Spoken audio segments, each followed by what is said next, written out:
దీని మొహం చూస్తేనే ఒళ్ళు మండిపోతుంది. బయటకు పంపించేంత వరకు ఏదోలా దీంతో ఆడుకుంటూనే ఉండాలి. ఐడియా! ఇప్పుడు దీనికన్నా నేను పెద్ద కుటుంబానికి వారసురాలిగా ఉన్నా కదా, అది దీనికి తెలిసేలా చెయ్యాలి. నా కాళ్ళు పట్టించుకోవాలి. ఇప్పుడు చూడు.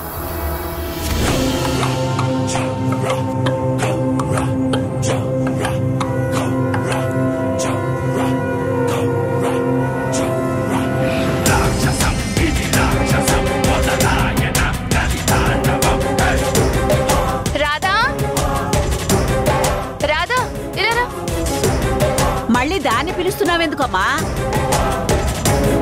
వేడినీళ్ళు పోసి చేయి కాల్సింది సరిపోదా? పట్టి ఇరుక్కుపోయింది నానమ్మా. తీసుకుందామంటే చెయ్యి కాలిపోయింది కదా, నొప్పిగా ఉంది. అందుకే పిలుస్తున్నా. ఏం అవసరం లేదు, నేనున్నాను కదా, తీస్తాను. ఏది ఇలా పెట్టు కాలు.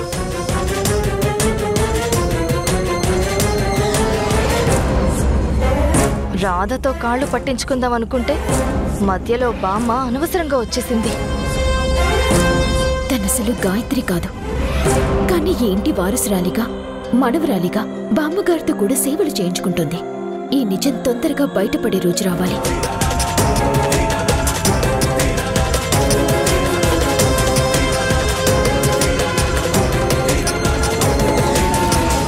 అయ్యో అయ్యో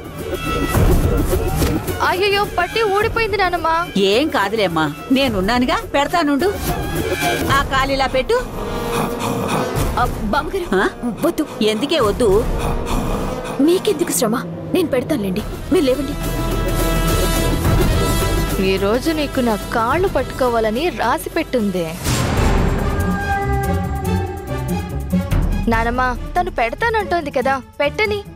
మళ్ళీ నీకు కష్టం అవుతుందేమో. నాకేం కష్టం లేదే, మీకన్నా ఓపిక నాకే ఎక్కువ ఉంది. అయినా నువ్వేంటే పొద్దున్న నా మనవరాలు చేయి కాల్చింది సరిపోలేదా? పట్టి పెడుతున్నట్టు నటించి మళ్ళీ కాళ్ళేమైనా విరిచేద్దాం అనుకుంటున్నావా? ఇదిగోమ్మా, ఇలా కాలు పెట్టు. అయినా నాకిది పెట్టడం కొత్తేం కాదులే. చిన్నప్పుడు నీ కాళ్ళకి వెండి కడియాలు చేయించి నా చేత్తో నేనే తొడిగాను. ఇప్పుడు మళ్ళీ పట్టీలు పెడుతున్నాను. మనవరాలి కోసం ఏం చేసినా ఆ తృప్తే వేరు. పాపం బామ్మగారు, సత్యని సొంత మనవరాలనుకుని ఎంతో అపురూపంగా చూసుకుంటున్నారు. ఈ సత్య దాన్ని అలుసుగా తీసుకుంటోంది. ఇంకా ఇక్కడే చూస్తూ నిలబడ్డావేంటే? నా మనవరాల్ని తినేస్తావా? ఏదో ఒకటి చేసేదాకా వదలవా? ఇంకేం చూస్తున్నా? వెళ్ళా.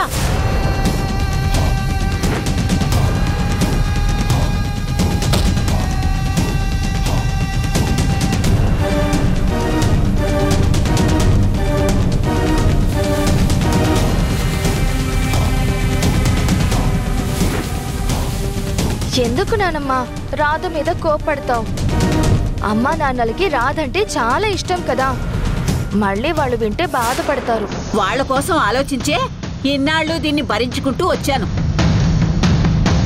అసలు ఎందుకింతలా వెనకేసుకొస్తున్నారో నాకేమీ అర్థం కావడం లేదు కదా. నాకు అదే అర్థం కావట్లేదు నానమ్మా. నాకైతే తనే మంచిదాన్లా అనిపించడం లేదు. అస్సలు మంచిది కాదు. ఎంతసేపు ఎవరి మెప్పు పొందుదావా, ఎవరిని ఎలా బుట్టలో వేసుకుందావా అని ఆలోచిస్తూ ఉంటుంది. అందరూ పడిపోయినట్టు నేను మాత్రం పన్నం. ఈరోజు నీ చెయ్యి కాల్చిందంటే రేపు ఇంకేదైనా చేస్తుంది. ఈ ఇంట్లో అది ఎన్ని రోజులుంటే అంత ప్రమాదం. నానమ్మ కూడా రాధని ఇంట్లో ఉంచుకోవాలని లేదు. అమ్మా నాన్నలు మాత్రమే అడ్డుగా ఉన్నారు. ఏదో ఒకటి చేసి వాళ్లతోనే రాధని ఇంట్లో నుంచి బయటకు పంపించేలా చెయ్యాలి.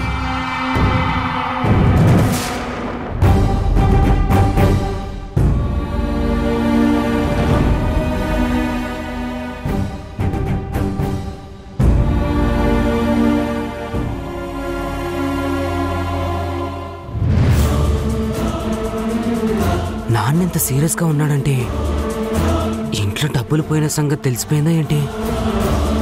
అస్సలు దొరకకూడదు, జాగ్రత్తగా తప్పించుకోవాలి.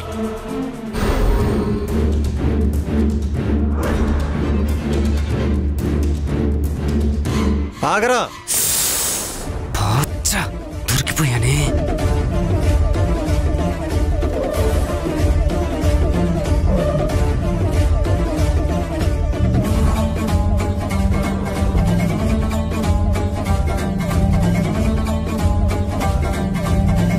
ఇంట్లో అమ్మ దాచిన డబ్బులు తీసావా? డబ్బులా? ఏం డబ్బులు? నాకేం తెలీదే, నేనేం తీలేదు. అయినా ఇంట్లో డబ్బులు పోతే నేనే తీసినట్ట? నన్నెందుకు అడుగుతున్నారు?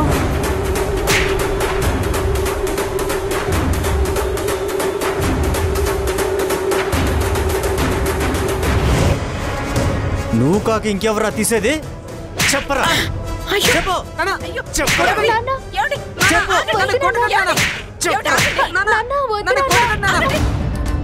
వీడిని కొట్టడం కాదే సదా, ఏం చేసినా తప్పులేదు.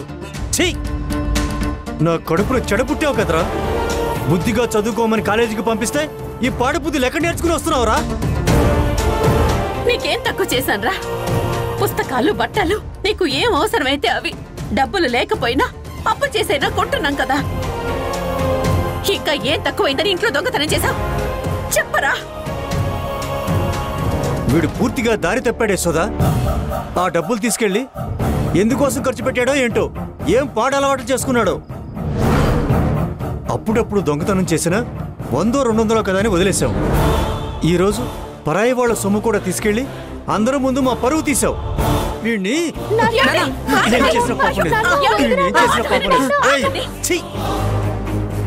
అసలు వీడు మన కొడుకేనా? చెప్పుకోవడానికే సిగ్గేస్తుంది. రాధం చూసి నేర్చుకోరా. నేను పెంచిన కూతురైనా ఎంత బాధ్యతగా ఉంటుంది. తను కష్టపడి ఈ ఇంటి ఖర్చుల కోసం డబ్బులు పంపిస్తే నువ్వు అవి కూడా దొంగతనం చేసావు. ఇక చాలా ఆపుతారా? ఎప్పుడు చూసినా రాధా రాధా రాధా. ప్రతిసారి అనాథ పేరు తీసుకురావాల్సిన అవసరం అసలు లేదు. ఒళ్ళు రాల్తాయి. మళ్ళీ అనాథ అన్నావంటే ఎవరు అనాథ?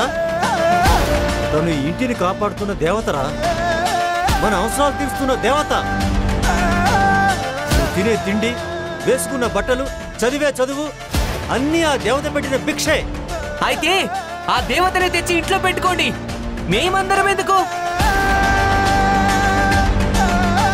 ఇంట్లోకి రావాలంటే చిరాగ్గా ఉంది.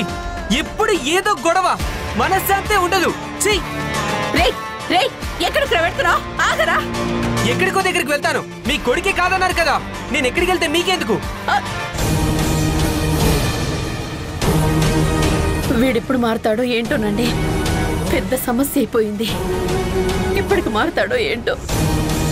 అసలు మారతాడో లేదని భయంగా ఉంది సోదా. వీడు ఇలాగే ఉంటే ఎలాంటి సమస్యలు వస్తాయో ఏంటో అస్సలు ఊహించుకోలేకపోతున్నాను.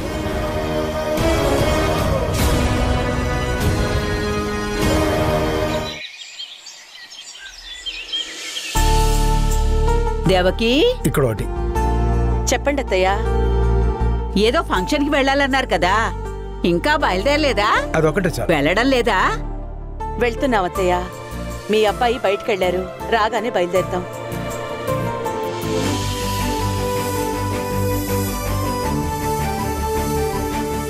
అదిగో మీ అబ్బాయి వచ్చేసారు అత్తయ్య. ఏంటండి ఇంత ఆలస్యం? ఇదిగో ఇది తీసుకొచ్చేసరికి ఆలస్యమైంది. తీసుకో. ఏంటండి ఇది? నువ్వే చూడు. అరే, చీర.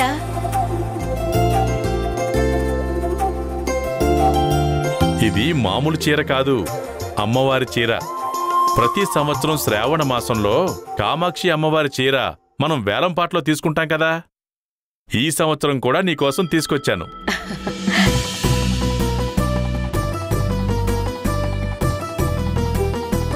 చాలా సంతోషంగా ఉందండి. ప్రతి సంవత్సరం దక్కినా ఈ సంవత్సరం దక్కుతుందో లేదోనని కొంచెం కంగారు పడ్డాను. మొత్తానికి తీసుకొచ్చారు. నువ్వు కోరుకోవడం అన్నయ్య తీసుకురాకపోవడమా వదినా? 10,000 రూపాయలు చీర వేలంలో పోటీపడి మరీ 1,00,000 రూపాయలు దక్కించుకున్నాడు. శేషు, డబ్బులదే ఉంది శేషు. మీ వదిన సంతోషం కంటే నాకేది ముఖ్యం కాదు.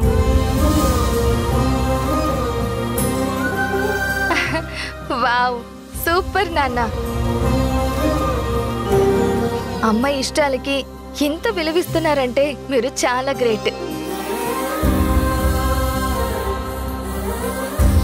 నా కొడుక్కి నా కోడల మీద ఉన్న ప్రేమ అలాంటిది మరి. కరెక్ట్ నానమ్మ. అమ్మని ఇంతలా ప్రేమించే నాన్నున్నందుకు అమ్మ లక్కీ. నాన్నే లోకంగా బ్రతికే అమ్మున్నందుకు నాన్న లక్కీ. ఇంత గొప్ప అమ్మా నాన్నలు దొరికినందుకు నేను లక్కీ. అదేంటి గాయత్రి గారు, కన్న తల్లిదండ్రులే కదా, ఏ అనాథ శరణాలయం నుంచో తెచ్చినట్టు దొరికిన తల్లిదండ్రులు అని అంటున్నారు?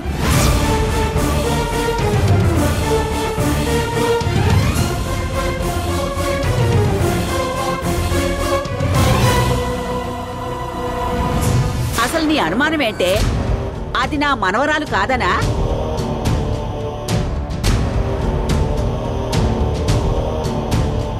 అయ్యో, నేనలా అనలేదు బామ్మగారు. కన్న తల్లిదండ్రులే కదా, దొరికారని ఎందుకు అనటం అని. ఇది నేను ఎప్పుడు దొరుకుతానో అని ఛాన్స్ కోసం చూస్తుంది. కన్నవాళ్లే రాదా, తప్పిపోయి మళ్ళీ దొరికాను కదా, అందుకే నేను చాలా లక్కీ అంటున్నా. బాగా కవర్ చేస్తోంది. బాగా చెప్పావు గాయత్రి. మొత్తానికి మంది లక్కీ ఫ్యామిలీ.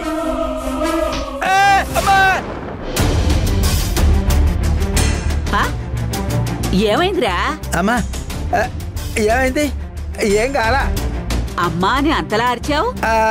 అది మంది లక్కీ ఫ్యామిలీ కదమ్మా అని నీకు వినిపిస్తుందో లేదో అని కొంచెం గట్టిగా అరిచాను అంతే. నాకింకా చెవుడేమీ రాలేదులే.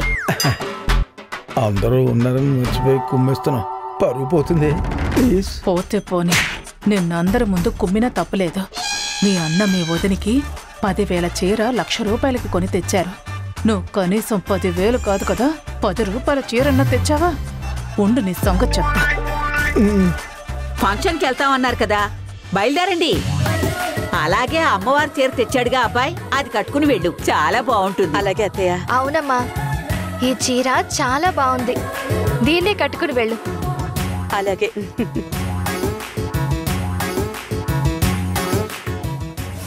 అయ్యో, ఇదేంటండి పసుపు కుంకుమ అంటుకున్నాయి? అమ్మవారి చీర కదా, కట్టుకుని వెళ్దాం అనుకున్నాను.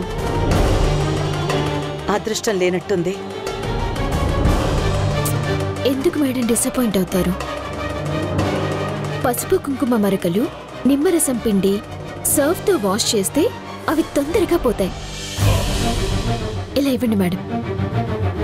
వాళ్ళిప్పుడు ఫంక్షన్కి వెళ్ళాలి. నువ్వు ఉతికి ఆరేసేసరికి ఆ పుణ్యకాలం కాస్త పూర్తయిపోతుంది. ఏం కాదు బామ్మగారు.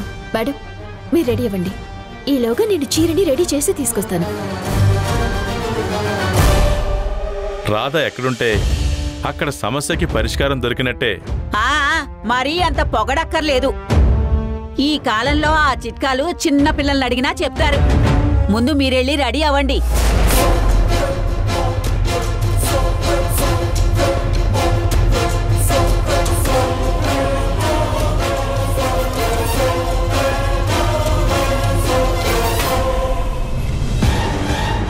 ఎంత బ్యాడ్ చేద్దాం అనుకున్నా ఏదో ఒక రకంగా మార్కులు కొట్టేస్తూనే ఉంది. దీన్ని పొగిడిన చోటే పడగొట్టాలి. పడగొడతా.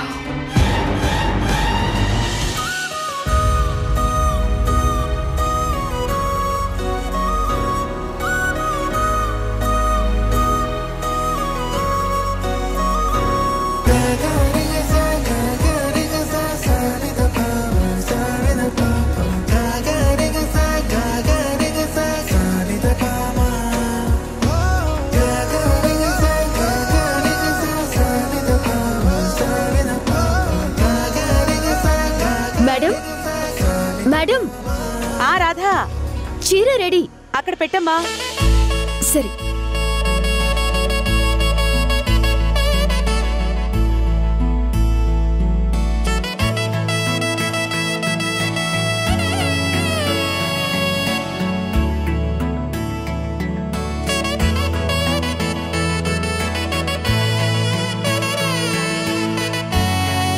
ఏదైనా కావాలి అనుకుంటే వెంటనే చేసేస్తుంది.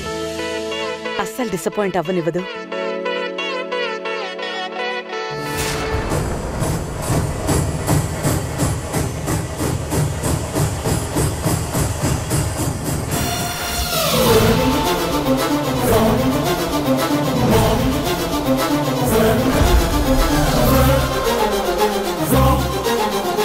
రాధా, రాధా, ఏమింది మేడం? ఏంటిది?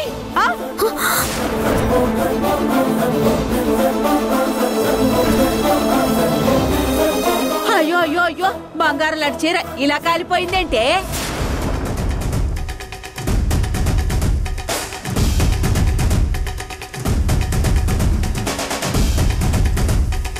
పసుపు కుంకుమల్ని క్లీన్ చేసి ఐరన్ చేసి ఇస్తానని చెప్పి ఇలా కాల్చేసావేంటి రాధా? కొంచెం ఉంటే అమ్మవారి చీరే కదా అని కట్టుకుని వెళ్ళిపోయి ఉండేదాన్ని. ఇప్పుడు అసలు కట్టుకోవడానికే పనికి రాకుండా చేసావేంటి? నాకేం తెలీదు మేడం. నేను వాష్ చేసి ఐరన్ చేసినప్పుడు బాగానే ఉంది. మరింతలో ఎవరొచ్చి కాల్చేస్తారు? చేసిందంతా చేసి నంగనాచి కబుర్లు చెప్తున్నావు. నిజం బాబుగారు, నాకేం తెలీదు. నార్మల్, నువ్వు ఆ చీరను తీసుకెళ్ళినప్పుడే ఇలాంటిదేదో వెలగబెడతావని అనుకున్నాను. ఏమన్నావురా? రాధ ఎక్కడుంటే అక్కడ సమస్యకి పరిష్కారం దొరుకుతుందా? ఇదే నా పరిష్కారం అంటే?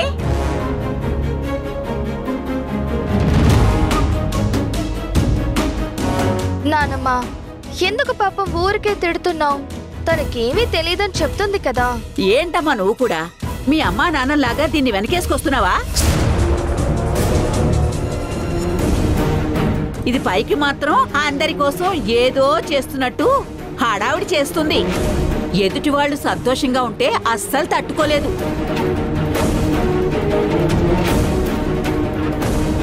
ఇది మామూలు చీరే అయ్యుంటే ఒకటి కాదు 100 కాల్ చేస్తున్నా పట్టించుకుని ఉండేదాన్ని కాదు. కానీ ఇది అమ్మవారి చీర, నాకు చాలా సెంటిమెంట్. దీన్ని కాల్ చేసావు అంటే నా సెంటిమెంట్ ని కాల్ చేసావు. ఏంటమ్మా రాధా ఇది? ఈ మధ్య ఇలాంటి చిన్న చిన్న తప్పులు చాలా చేస్తున్నావు. అసలు తెలిసి చేస్తున్నావా, లేక తెలియకుండా చేస్తున్నావా, లేక కావాలని చేస్తున్నావా?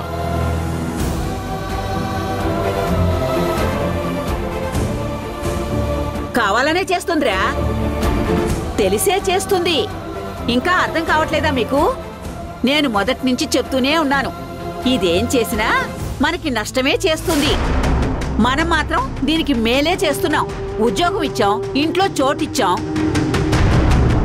చివరికి దీని ప్రాణాలు కూడా కాపాడాం. కానీ దీనికి కనీస కృతజ్ఞత కూడా లేదు.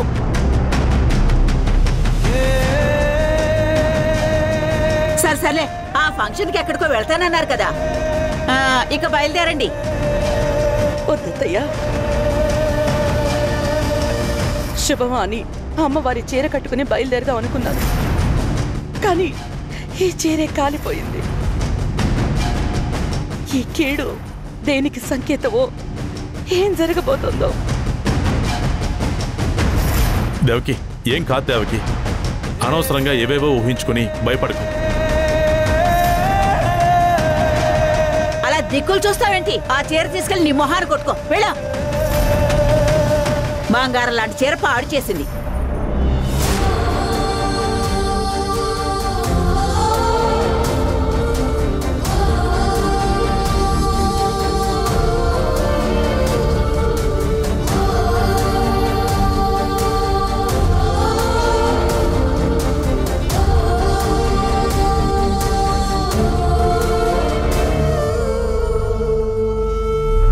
పసుపు కుంకుమల్ని క్లీన్ చేసి ఐరన్ చేసి ఇస్తానని చెప్పి ఇలా కాల్చేసావేంటి రాధా? కానీ ఇది అమ్మవారి చీర, నాకు చాలా సెంటిమెంట్. దీన్ని కాల్చేశావు అంటే నా సెంటిమెంట్ ని కాల్చేశావు. మేడం గారికి ఇష్టమైన అమ్మవారి చీర ఆవిడ కట్టుకుంటే సంతోషిస్తారనే కదా ఎంత కష్టపడి చీరని రెడీ చేశాను. చివరికి నాకు దుఃఖం మిగిలిందెందుకు? మేడం సార్లు నాకు జాబ్ ఇచ్చారు, ఆశ్రయం ఇచ్చారు. వాళ్ళకెప్పుడు కృతజ్ఞతగానే ఉంటాను, మంచి చేయాలని చూస్తాను. కానీ చివరికి ఎందుకు చెడులా మారిపోతుంది? మేడం నన్ను ఒక దోషిలా చూస్తుంటే తట్టుకోలేకపోతున్నాను. చెయ్యని తప్పుకి నేనెందుకు తలదించుకోవాలి? అసలు ఎక్కడ పొరపాటు జరుగుతుంది? నేను ఐరన్ చేసేటప్పుడు ఈ చీర బాగానే ఉంది కదా, మరి ఇప్పుడు ఎలా కాలింది?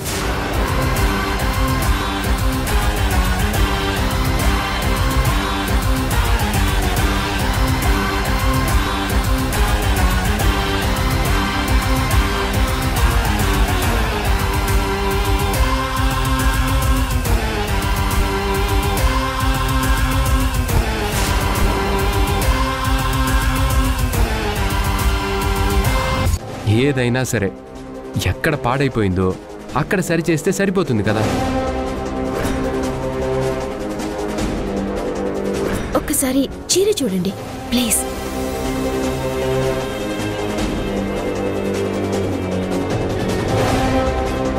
చాలా బాగుంది. అంతకు ముందు కంటే కూడా ఇప్పుడే ఇంకా బాగుంది.